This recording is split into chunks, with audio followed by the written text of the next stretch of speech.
Hello student, आज विद्यालय में आपका स्वागत है। आज हम कक्षा 10वीं के अर्थशास्त्र का द्वितीय अध्याय भारतीय अर्थव्यवस्था के क्षेत्र का भाग 1 देखेंगे। तो चलिए बच्चों स्टार्ट करते हैं। देखिए बच्चों, यहाँ पे आपको बहुत सारे चित्र दिख रहे हैं। आज हम देखेंगे आर्थिक कार्यों के क्षेत्र, जो भी सेक्टर ऑफ इकोनॉमिक जो एक्टिविटी होती है, आज हम उनको समझने का प्रयास करेंगे। क्षेत्र को हम इंग्लिश में बोलते हैं सेक्टर्स, क्योंकि आप शायद इस नाम से ज़्यादा अच्छे से समझ सकते हैं। अब आप ये सब चित्रों को देखिए और आप बताइए इसे क्या समझ रहे हैं। देखिए यहाँ पे कुछ व्यक्ति जो है वो अलग अलग कार्य कर रहे हैं। कुछ व्यक्ति है जो यहाँ पर कपड़े का जो होता है वो व्यापार कर रहा है, वो उसका क्रय विक्रय जो है यहाँ पर दिख रहा है हमें। कुछ यहाँ पे जो व्यक्ति यहाँ पे हमें दिख रहे हैं कि वो सामान ढो रहे हैं, ये सामान को एक स्थान से दूसरे स्थान तक पहुँचा रहे हैं। यहाँ जो है ईंटें बनाई जा रही हैं और यहाँ जो है कपास की खेती की जा रही है। तो इस प्रकार से ये चित्रों के माध्यम से हमें ये समझ में आता है कि बहुत सारे हमारे आसपास के अगर हम देखते हैं अपने एनवायरनमेंट में, तो बहुत सारे जो लोग हैं वो अलग अलग गतिविधियाँ जो है करते हैं।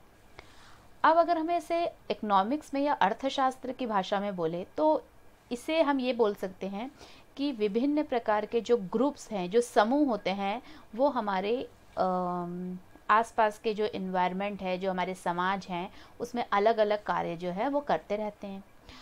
तो इसीलिए इन ग्रुप्स को क्या करेंगे, इन ग्रुप्स को जो है हम क्या कहते हैं, सेक्टर कहते हैं। जो अगर हम अर्थशास्त्र की भाषा में बोले तो ऐसे जो ग्रुप्स होते हैं, जो अलग अलग समूह होते हैं, जो कि विभिन्न प्रकार के कार्यों को संपादित करते हैं, उसे हम क्षेत्रक या फिर सेक्टर कह सकते हैं।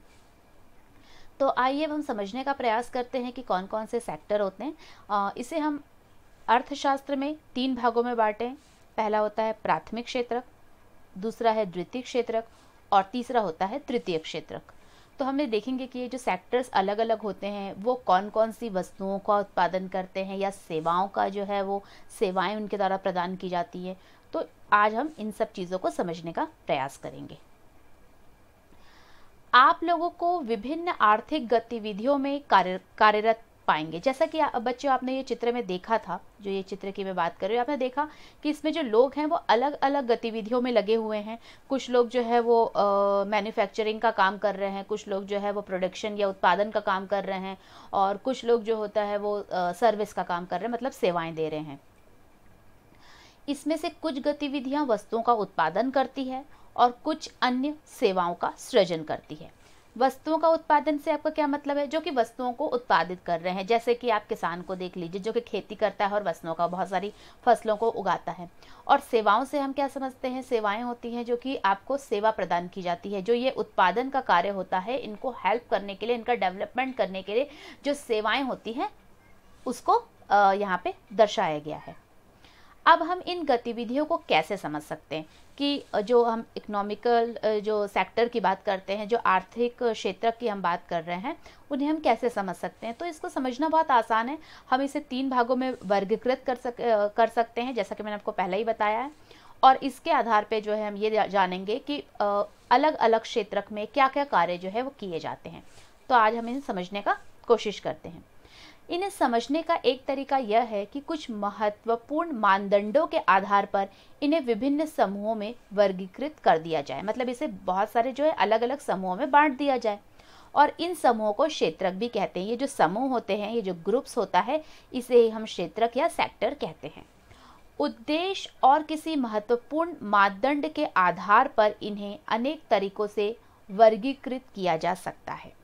तो इनकी क्या उद्देश्य होते हैं, क्या मानदंड होते हैं, इसके आधार पर हम इसे अलग अलग तरीकों से जो है इसे बांट सकते हैं, इसे विभाजित कर सकते हैं। अब आज हम सबसे पहले पढ़ेंगे कि प्राथमिक क्षेत्र जो होते हैं वो क्या होता है। इसमें देखिए कृषि लिखा हुआ है। क्यों लिखा है मैं आपको भी पहले समझाऊंगी। प्राथमिक क्षेत्र जो है, जैसे आप ये देख सकते हैं पिक्चर, इसमें सारी चीज़ जो होता है हमें क्या होती है, जो ये सारी की सारी चीज़ें जो है वो नेचुरल रिसोर्स है, मतलब कि आपके प्राकृतिक संसाधन होते हैं। तो प्राकृतिक संसाधन के प्रत्यक्ष उपयोग पर आधारित अनेक गतिविधियां हैं। अब जो भी चीज़ जो हमें प्राकृतिक संसाधन से प्राप्त होती है वो सारे के सारे प्राथमिक क्षेत्र में होते हैं। तो ऐसे सारी चीज़ें जो हमें मतलब जो नेचुरल रिसोर्स होती है और उनका प्रोडक्शन किया जाता है, उनका उत्पादन किया जाता है। जैसे कि किसान जो है वो क्या कर रहा है, किसान विभिन्न प्रकार की फसलों को उगा रहा है, गेहूँ बो रहा है, वो जो होता है ये चावल बो रहा है, उसके अलावा दाल उगा रहा है, तिलहन उगा रहा है, गन्ने का जो है तब उत्पादन कर रहा है। तो इस प्रकार से इन लोग क्या कर रहे हैं, ये जो प्राकृतिक संसाधन से जो है, चाहे डेयरी के जो प्रोडक्ट वगैरह हो गए वो भी हम इसमें रखेंगे। क्यों? क्योंकि भाई वो जो होता है पशुओं से प्राप्त होते हैं, पशु भी चारा वगैरह जो है पशुचारण वगैरह करते हैं। तो ये सारी चीज़ें क्या है, प्राकृतिक संसाधन के जो उत्पादन होता है, से जो भी उत्पादन होता है उसे हम प्राथमिक क्षेत्र में रखते हैं। तो इसीलिए ये जो होता है मुख्य रूप से किस पर आधारित होता है, कृषि पर आधारित होता है।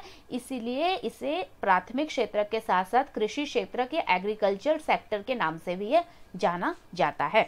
तो बहुत सिंपल बात है बच्चों, आपको समझ आएगा कि जो भी चीज़ जो कृषि से संबंधित है, जो प्राथमिक संसाधनों के उत्पादन करती है, वो सारी चीज़ें कहाँ पर आएंगी, प्राथमिक क्षेत्र में आएंगी। अब जैसे ये कुछ उदाहरण के द्वारा और इसको समझने का प्रयास करते हैं, जैसे कपास की खेती। तो यह एक मौसमी फसल है। आपको पता है कि कपास एक मौसमी फसल है। कपास के पौधों की वृद्धि के लिए हम मुख्यतः न कि पूर्णतः प्राकृतिक कारक जैसे वर्षा, सूर्य का प्रकाश और जलवायु पर निर्भर करते हैं। क्योंकि जो भी चीज़ें प्राकृतिक होती है या मौसमी फसल होती है, उसके लिए हमें जलवायु, वर्षा, प्रकाश, ये अच्छे से सूर्य का प्रकाश पड़ रहा है या नहीं, प्रॉपर जो है वो वर्षा हो रही है या नहीं हो रही है, जलवायु कैसी है, इन सभी पे जो है वो निर्भरता रहती है। अतः कपास एक प्राकृतिक उत्पाद है क्योंकि यह प्रकृति से जुड़ा हुआ है। इसी प्रकार डेयरी उत्पादन में हम पशुओं की जैविक प्रक्रिया एवं चारा आदि की उपलब्धता पर निर्भर होते हैं। अतः इसका उत्पाद दूध भी एक प्राकृतिक उत्पाद हुआ, क्योंकि जो हमें दूध मिल रहा है वो किससे मिल रहा है, वो हमें जानवरों से मिल रहा है, जो वनस्पति प्राणी जात जो होते हैं उनसे प्राप्त हो रहा है। तो इसीलिए जो है ये भी क्या होगा, एक प्राकृतिक उत्पाद होगा। अब इसी प्रकार मैं बात करती हूँ खनिज की, खनिज और अयस्क, क्योंकि ये जो मिनरल्स होते हैं ये भी क्या होते हैं, एक प्राकृतिक उत्पाद होते हैं। क्यों? क्योंकि ये हमारे नेचुरल रिसोर्स होते हैं जो कि हमारे ज़मीन में हमें प्राप्त होते हैं, तो इन्हें भी निकाला जाता है ज़मीन से। इसीलिए ये भी जो कार्य होंगे वो क्या होंगे, प्राथमिक क्षेत्र में ही आएंगे। तो खनिज और अयस्क भी प्राकृतिक उत्पाद है। जब हम प्राकृतिक संसाधनों का उपयोग करके किसी वस्तु का उत्पादन करते हैं तो इसे प्राथमिक क्षेत्र की गतिविधियां कहा जाता है। बच्चों ये लाइन बहुत इंपॉर्टेंट है, इसे थोड़ा सा समझने की कोशिश करो, इसको अंडरलाइन कर लेना अपने बुक में, कि जब हम प्राकृतिक संसाधनों का उपयोग करते हैं और उससे किसी वस्तु का उत्पादन करते हैं तो इसे हम कहाँ रखेंगे, इसे हम रखेंगे प्राथमिक क्षेत्र। जो हमारा एग्रीकल्चर सेक्टर जो है, जो हमारा प्राइमरी सेक्टर है, उसमें जो है ये सारी गतिविधियों जो है वो आएंगी। ठीक है। चूंकि हम अधिकांश प्राकृतिक उत्पाद कृषि, डेयरी, मत्स्य और वनों से प्राप्त करते हैं, इसलिए इस क्षेत्र को कृषि एवं सहायक क्षेत्र भी कहा जाता है। इसीलिए इस क्षेत्र को, इस सेक्टर को क्या कहते हैं, कृषि एवं सहायक क्षेत्र भी कहा जाता है। ठीक है। अब हम बात करते हैं द्वितीय क्षेत्र की। द्वितीय क्षेत्र मतलब कि औद्योगिक। तो औद्योगिक क्षेत्र क्या होते हैं? द्वितीय क्षेत्र की गतिविधियों के अंतर्गत प्राकृतिक उत्पादों को विनिर्माण प्रणाली के जरिए अन्य रूपों में परिवर्तित किया जाता है। अब यह जो विनिर्मित वस्तुएं उत्पादित करता है, जैसे कि क्या हो गया, अब होता है द्वितीय क्षेत्र। देखिए द्वितीय क्षेत्र में क्या आती है, वे सारी चीज़ें जिनका उत्पादन प्राथमिक जो क्षेत्र है उसमें होता है और उसके बाद यहाँ पे उसका मैन्युफैक्चरिंग जो होता है, मतलब उसमें जो प्रोसेस होती है। मान लीजिए कि प्राथमिक उत्पाद क्या होता है, आटा, गेहूं जो होता है वो क्या होता है, प्राथमिक सेक्टर में आते हैं। ठीक है, क्योंकि वो एग्रीकल्चर होता है, खेती के द्वारा जो है वो गेहूं बोया जाता है। तो अब क्या है कि अगर हमें एक बिस्किट को बनाना है तो बिस्किट जो बनेगा वो कहाँ बनेगा, वो आपके द्वितीय क्षेत्रक में बन रहा है। क्योंकि जो प्रोसेस होती है, जो प्राथमिक उत्पादों को जो हम एक प्रोसेस करते हैं और प्रोसेस के बाद जो चीज़ें बनती है उसे हम द्वितीय क्षेत्र के अंतर्गत लाते हैं। इसीलिए इसे औद्योगिक क्षेत्रक भी कहा जाता है या इंडस्ट्रियल सेक्टर के नाम से भी इसे जाना जाता है। आइए इसको समझने का प्रयास करते हैं। जहां वस्तुएं सीधे प्रकृति से उत्पादित नहीं होती है बल्कि निर्मित की जाती है, इसलिए विनिर्माण की प्रक्रिया अपरिहार्य है और यह प्रक्रिया किसी कारखाना, किसी कार्यशाला या घर में हो सकती है। तो ये जो भी प्रक्रिया, जो प्रोसेस होती है वो कहाँ होती है? जो भी प्रकृति से डायरेक्ट जो उत्पादित होती है वस्तुएं, जैसे मान लीजिए कि अगर आप गन्ना कहाँ होता है? गन्ने की खेती जो है वो किसान करता है, लेकिन अगर उससे शुगर बनाना है, उससे शक्कर बनाना है, तो वो कहाँ बनेगी? वो आपकी इंडस्ट्री में बन रही है। तो ये सारी चीजें क्या होंगी? आपकी जो द्वितीय क्षेत्रक है उसमें आएंगे। तो इसीलिए जो भी आपके कारखाने, जो फैक्ट्री होती है, जो वर्कशॉप वगैरह होती है, जो कारखाना होता है, या घर में भी जो है ये सारी चीजें जो द्वितीय क्षेत्र में बनने वाली चीजें होती हैं वो यहाँ पे बनती हैं। जैसे उदाहरण के तौर पे हम समझते हैं, कपास के पौधे से प्राप्त रेशे का उपयोग करके हम क्या करते हैं बच्चों? कपड़ा बनाते हैं, सूत काटते हैं और कपड़ा बुनते हैं। गन्ने को कच्चे माल के रूप में उपयोग कर हम चीनी और गुड़ तैयार करते हैं। हम मिट्टी से ईंट बनाते हैं और ईंटों से घर और भवनों का निर्माण करते हैं। तो आपने ये चीज देखा कि हम कोई भी प्राइमरी चीजों को नहीं ले रहे हैं, जो कि प्राकृतिक संसाधन है उससे नहीं ले रहे हैं, बल्कि उससे हम जो है उस प्रक्रिया के द्वारा कुछ नई वस्तुएं जब हम उत्पादित करते हैं तो उसे हम द्वितीय क्षेत्रक में रखते हैं। तो मेरे ख्याल से बच्चों आपको ये अच्छे से समझ आ गया होगा, ठीक है। अब चूंकि यह क्षेत्रक, आपने ये देखा कि चूंकि यह क्षेत्रक क्रमशः संवर्धित विभिन्न प्रकार के उद्योगों से जुड़ा हुआ है, इसीलिए इसे औद्योगिक क्षेत्रक भी कहा जाता है। इसीलिए इसको किस नाम से जाना जाता है? इसीलिए इसको इंडस्ट्रियल सेक्टर के नाम से भी जो है वो जाना जाता है। अब हम बात करेंगे तृतीय क्षेत्रक की। जो तृतीय क्षेत्रक होता है वो क्या होता है? देखिए, आज अभी तक हमने देखा है कि जो प्राथमिक क्षेत्रक है और जो द्वितीय क्षेत्रक है वो दोनों ही क्षेत्रक जो है वस्तुओं के उत्पादन में लगे हुए होते हैं, मतलब प्रोडक्शन हो रहा है और मैन्युफैक्चरिंग हो रही है, ठीक है।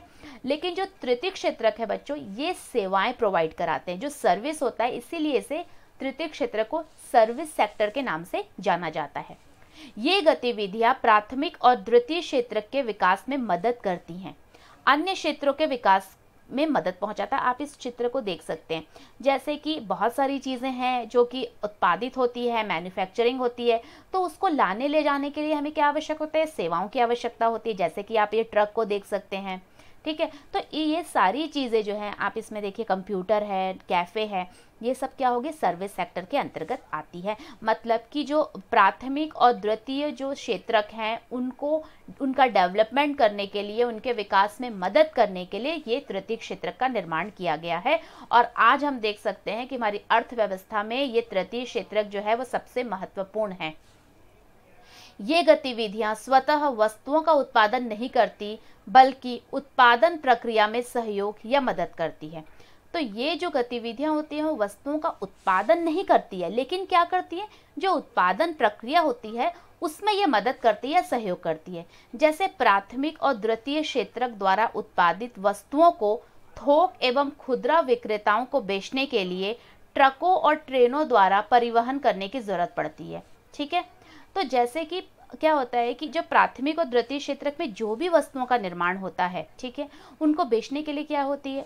उसको हमें एक स्थान से दूसरे स्थान ले जाने के लिए ट्रक की आवश्यकता होती है, ट्रेन की आवश्यकता होती है। तो ये ट्रांसपोर्टेशन की जो आवश्यकता होती है, जो हमें परिवहन की आवश्यकता होती है, तो ये परिवहन क्या है? ये हमारा सर्विस सेक्टर है। कभी कभी वस्तुओं को गोदाम में भंडारित करने की आवश्यकता भी होती है। हमें उत्पादन और व्यापार में सहूलियत के लिए टेलीफोन पर दूसरों से वार्तालाप करने या पत्राचार, मतलब कि संवाद, या बैंकों से कर्ज लेने की भी आवश्यकता होती है। तो ये जो पत्राचार है, जो बैंक है, जो टेलीफोन है, ये सर्विस क्या है? ये हमें सर्विस प्रोवाइड करा रही है ना, इसीलिए ये क्या होगी? तृतीय क्षेत्रक है। परिवहन, भंडारण, संचार, बैंक सेवाएं और व्यापार तृतीय गतिविधियों के कुछ उदाहरण हैं।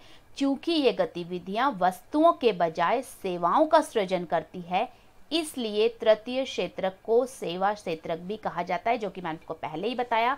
क्योंकि वस्तुएं क्या कर रही हैं? ये वस्तुओं के बजाय जो है सेवाओं का निर्माण करती है, हमें सेवाएं प्रदान करती हैं। इसीलिए ये जो तृतीय क्षेत्रक है इसे सेवा क्षेत्रक या फिर सर्विस सेक्टर के नाम से भी जाना जाता है। सेवा क्षेत्रक में कुछ ऐसी अपरिहार्य सेवाएं भी है जो प्रत्यक्ष रूप से वस्तुओं के उत्पादन में सहायता नहीं करती हैं।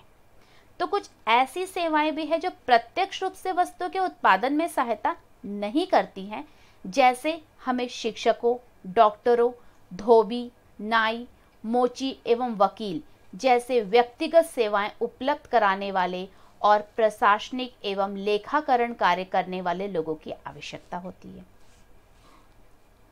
वर्तमान समय में सूचना प्रौद्योगिक मतलब आईटी, इंफॉर्मेशन टेक्नोलॉजी पर आधारित कुछ नवीन सेवाएं भी जो है आज आई हैं, जैसे कि internet cafe, ATM booth, call centre, software company इत्यादि भी महत्वपूर्ण हो गई है सर्विस सेक्टर में। और बच्चों, जैसे कि अभी आप अपने मोबाइल में, अपने टैब में जो ये ऐप, जो आप ये वीडियो देख रहे हैं, मैं ये जो वीडियो बना रही हूँ, ये भी किससे संभव हो पाया है?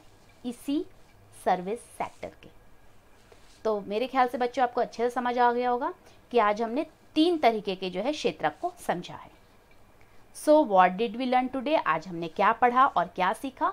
आज हमने सबसे पहले देखा कि अर्थशास्त्र में के जो विभिन्न क्षेत्रक के बारे में समझा। इसको हम 3 भागों में बांट सकते हैं। पहला होता है प्राथमिक क्षेत्रक, जिसे कि हम एग्रीकल्चर सेक्टर या कृषि क्षेत्रक के नाम से जानते हैं। दूसरा द्वितीय क्षेत्रक जो है उसे हम औद्योगिक क्षेत्रक या इंडस्ट्रियल सेक्टर के नाम से जानते हैं। और तीसरा जो है वो तृतीय क्षेत्रक होता है, जिसे हम सेवा क्षेत्रक या सर्विस सेक्टर के नाम से जानते हैं।